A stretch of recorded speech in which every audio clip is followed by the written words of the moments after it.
and blue states, we are and always will be the United States of America. Next to be telling us we're a community, we're one people. In this country, we rise or fall as one nation, as one people. We don't get fooled again. You are a cynical bastard, you know that? To reclaim the American dream and reaffirm that fundamental truth that out of many we are one. You hear that line? Line's for you. This guy wants to tell me we're living in a community. Don't make me laugh. I'm living in America. And in America, you're on your own. America's not a country. It's just a business.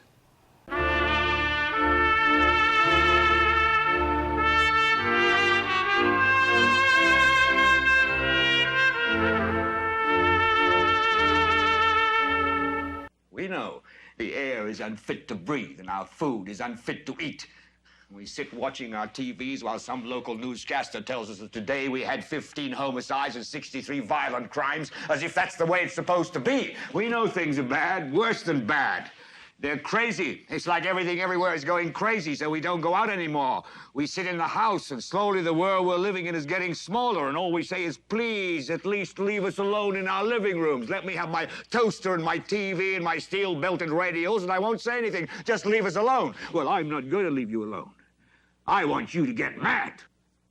I don't want you to protest. I don't want you to riot. I don't want you to write to your congressman because I wouldn't know what to tell you to write. I don't know what to do about the depression and the inflation and the Russians and the crime in the street. All I know is that first, you've got to get mad. You've got to say, I'm a human being. God damn it. My life has value. As a result of the Norman conquest of England, the aristocracy of England owned titles and land in France. The conflict inherent in this circumstance came to a head in 1328 when Charles IV, the King of France, died without sons or brothers. His nearest male relative was Edward III of England. Of course, the French would have none of the idea of being ruled by English royalty. A distant cousin of Charles IV, Philip VI, ascended to the French throne. This did not terribly bother the English, who never realistically expected to rule France. However, disagreements between Philip and Charles led Philip to confiscate the French land of Charles. This set off the 100 Years' War in 1337. By 1429, the French were all but beaten. As you can see from the map, the English had gained land in both the north and the west. Orléans was at the center of the conflict. It sits about 85 miles south of Paris. Orléans was under a siege. If it fell, the English would be able to take the rest of France. A young peasant girl, Joan of Arc, reported to the authorities that she had had visions of the angel Michael, who told her to drive out the English and to deliver Charles VII for his consecration as the King of France. She asked to meet with Charles. At first, she was refused an audience. However, she was persistent, and when she did meet with Charles, he was persuaded. He authorized her to take charge of the army and to institute new tactics, including the use of frontal assaults and artillery. She arrived at the siege of Orléans. The role she took in the fighting is the subject of dispute. One thing is clear, though, and that is that the French army won. The French army won several other victories very quickly, and the English army was on the run. At least some of this success was due to Joan's leadership in transforming the nature of the war from a legalistic dispute among royal families to one of national liberation. Joan was captured by the English in the spring of 1430. She was put on trial for witchcraft and heresy. The heresy of which she was accused was cross-dressing, in that on the battlefield she dressed in male clothing and armor. The trial was corrupt. It was conducted by a biased English tribunal, and ecclesiastical law was ignored. She was convicted and burned at the stake. As an aside, our ancestors might appear unenlightened in their superstitious accusations and trials, but human ignorance spans the ages.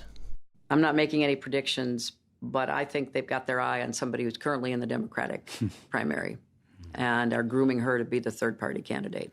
She's the favorite of the Russians. They have a bunch of sites and bots and other ways of supporting her so far. And that's assuming Jill Stein will give it up, which she might not, because she's also a Russian asset. When the war finally ended, the Pope authorized a retrial of the charges against Joan. This trial considered the teachings of St. Thomas Aquinas, and the court found that Joan's cross-dressing was permissible because she needed male clothing and armor for war and to protect herself from rape. Her conviction was set aside. In 1920, Joan was canonized as a saint of the Catholic Church. To this day, she stands as a symbol of French national pride. I mention this because America appears to be at an inflection point and in grave need of political leadership which is focused on America. We all know how we got here. After 9/11, the war industry perverted American foreign policy and began a program of destruction in the Middle East. In retrospect, it is clear that the policy of preemptive war was a mistake. The sad fact, however, is that this was or should have been obvious when it began. In 1979, one of America's leading foreign policy experts, Jeane Kirkpatrick, published a paper entitled Dictators and Double Standards. In her paper, she articulated a realism which appears to be completely beyond the comprehension of the modern neocons and their allies. Although most governments in the world are, as they always have been, autocracies of one kind or another, no idea holds greater sway in the mind of educated Americans than the belief that it is possible to democratize governments anytime, anywhere, under any circumstances. This notion is belied by an enormous body of evidence based on the experience of dozens of countries which have attempted, with more or less, usually less success, to move from autocratic to democratic government. Many of the wisest political scientists of this and previous centuries agree that democratic institutions are especially difficult to establish and maintain, because they make heavy demands on all portions of a population, and because they depend on complex social, cultural, and economic conditions. We had a chance to reset our course when Obama was elected. Unfortunately, instead of keeping his promises, including delivering change that we could believe in, Obama let the war criminals walk, expanded the oil wars, bailed out the banks, but not the people who were hurt by their criminal fraud, fought for international trade agreements which favored the corporations over the middle class, and imposed a corporate health care plan to protect the health insurance and pharmaceutical industries. As we all know, these betrayals and others brought us Trump. In my view, we're better off for it, and I believe history will prove me right.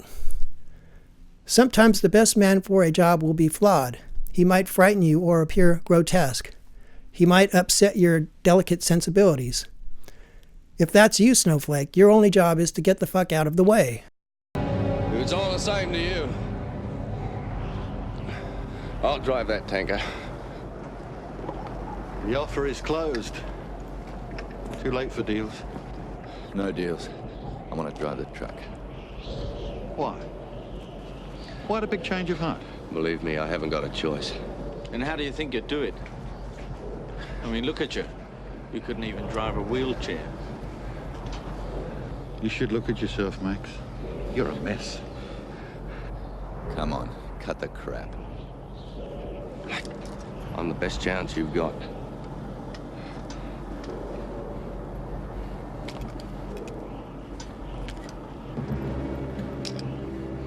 Right, let's get moving.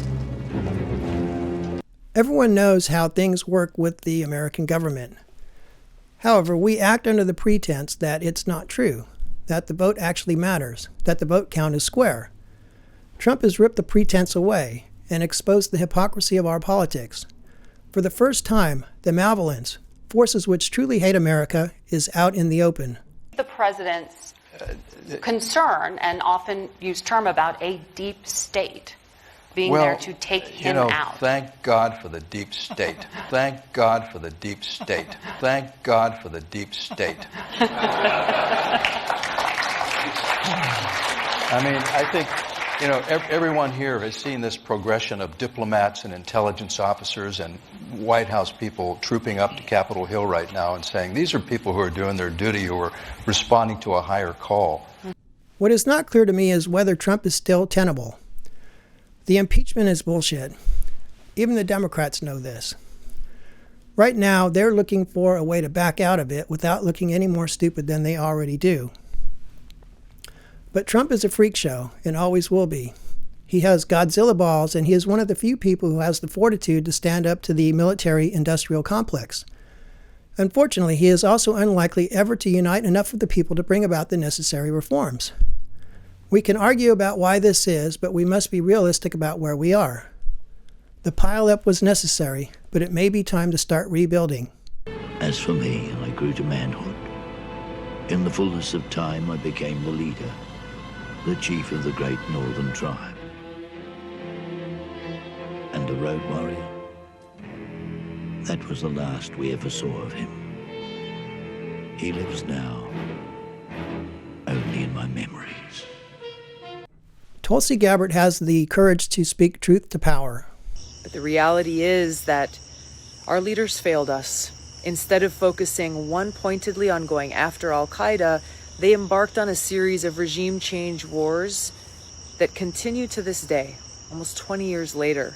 Regime change wars are wars of choice, but our war with al-Qaeda is not. None of us want war. We all want peace. But the reality is, unfortunately, it's not possible for us to unilaterally end this war. Al-Qaeda and its offshoots and affiliates like ISIS and al-Nusra, they will continue their so-called jihad against our country and the ideals and freedoms enshrined in our Constitution. So either we defeat them and their ideology, or they'll defeat us. But know this, that united, we can never be defeated. So that's my call to action today on all of my fellow Americans, that we must come together and unite in this common spirit of love for our country and for each other, to defend our nation and our freedoms and our future. Tulsi can be trusted. We know exactly where she comes from. I come from the most diverse state in the nation, where people of color and those of mixed race like myself make up the majority of the population. And we are united by and inspired by what we in Hawaii call aloha.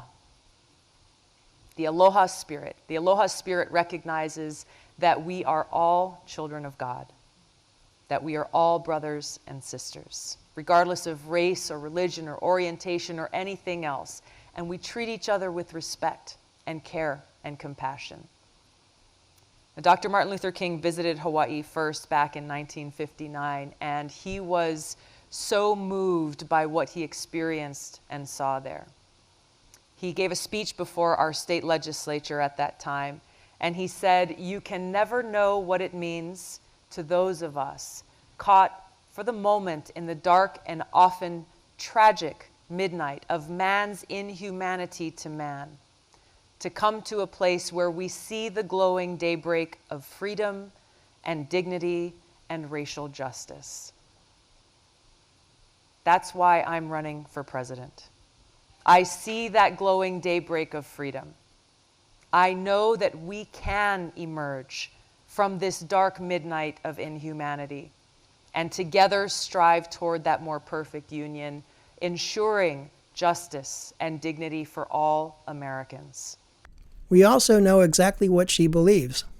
Well, first of all, I'm proud to wear the uniform of this country. I've served as a soldier now for over 16 years, still serve as a major in the Army National Guard today, and have deployed twice to the Middle East, serving in combat. And like every other combat veteran, have seen firsthand the terribly high human cost of war.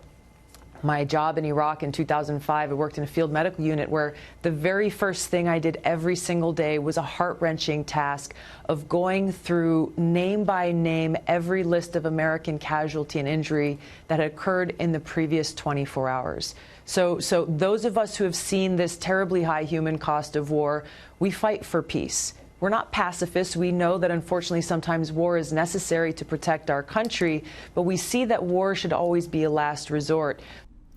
We the people are in the middle of a fight for our country. We must recognize the opposition. It is not us or any of us. It is the war industry. It is the multinational corporations. It is a political system which has dismantled the American middle class and made a hypocrisy of American values. If we stick together, we can win. Fear need not be in our vocabulary. But if they can falsely portray me as a traitor, then they can do it to anyone. And in fact, that's exactly the message that they want to get across to you. That if you stand up against Hillary and the party power brokers, If you stand up to the rich and powerful elite and the war machine, they will destroy you and discredit your message. But here is the truth.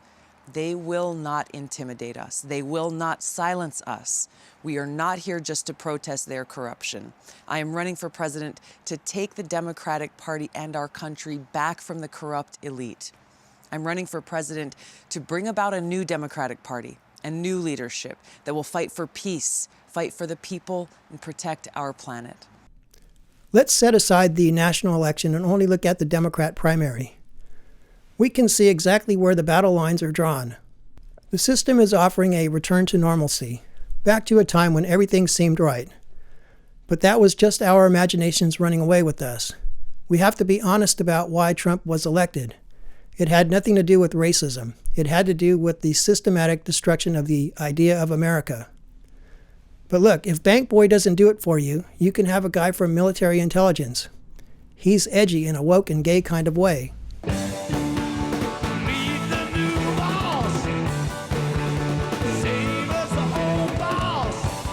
Don't get fooled again. So really what you're saying, Mayor Pete, is that you would continue to support having U.S. troops in Syria for an indefinite period of time to continue this regime change war that has caused so many refugees to flee Syria, that you would continue to have our country involved in a war that has undermined our national security. You would continue this policy of the U.S. actually providing arms and support to terrorist groups in Syria, like al-Qaeda, HTS, al-Nusra, and others, because they are the ones who have been the ground force in this regime change war. That's really what you're saying.